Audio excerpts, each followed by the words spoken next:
east shore of Qinghai Lake, the shore that's about 2.5 hours from the capital of Qinghai, which is Xining, and we are walking to this Tibetan nomad homestay. In the summer months, these nomads will take their yaks up to 4,000 meters in the mountains and herd them so they can find fresh grass in the mountains. But here in the winter, they've brought them to a lower altitude, and we're going to explore nomad life in the extreme environment.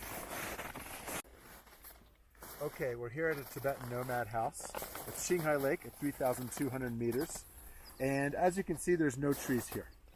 So this is a very harsh environment. It's too cold, it's too high, and it's too windy for trees to grow here. Once you get above 3,000 meters on the Tibetan plateau, you can't find any trees. So you have to ask yourself, what do these people do for fuel for their homes, since they don't have wood?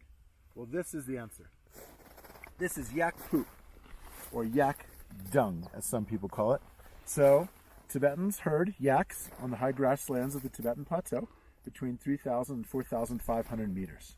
And when the yaks eat the grass and then poop, they leave this on the grass. Tibetans collect this, and then they'll smear it on their houses or dry it in the sun. Of course, when it comes out first, it comes out quite wet, so you don't want to use wet dung because you wouldn't be able to light it on fire. This does not burn as hot as a nice oak or nice wood, but given the fact they have no trees, this is their only alternative. They use a little grass and maybe some bushes to light the fire, and then this is how they heat their homes and boil their water. So this is the entire staple of how Tibetans keep warm and cook food during the winter. One of my very good Tibetan nomad friends has told me this, and I think it really encapsulates the ethic of Tibetan nomadic culture. He says, if we have the yak, we have enough.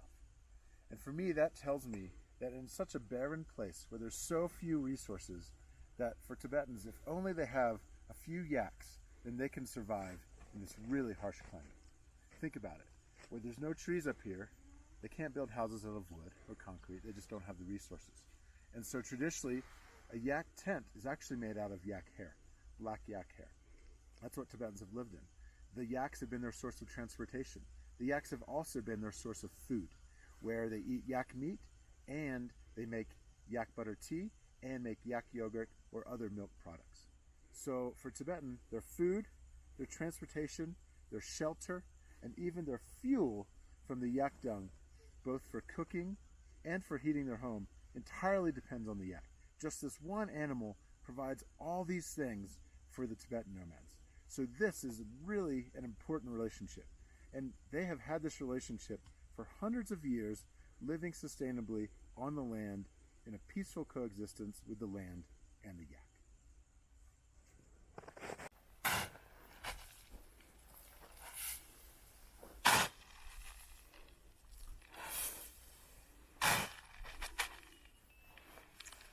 Okay, what we have here is sheep poop, or sheep dung.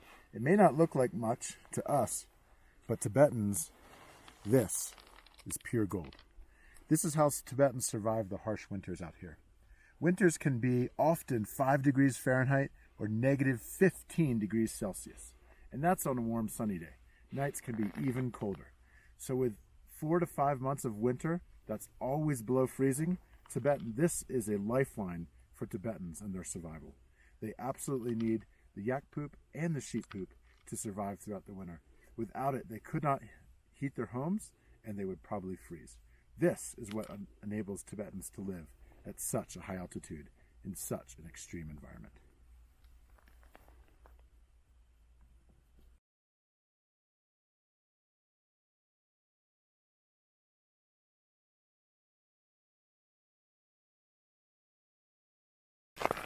Okay, what we have here is actually sampa, T-S-A-M-P-A. This is barley flour. This is one of the only things, besides the yak, that actually grows up here at the high altitude. And our host here has taken this flour and offered just a small bit of it as an offering to the mountain deities.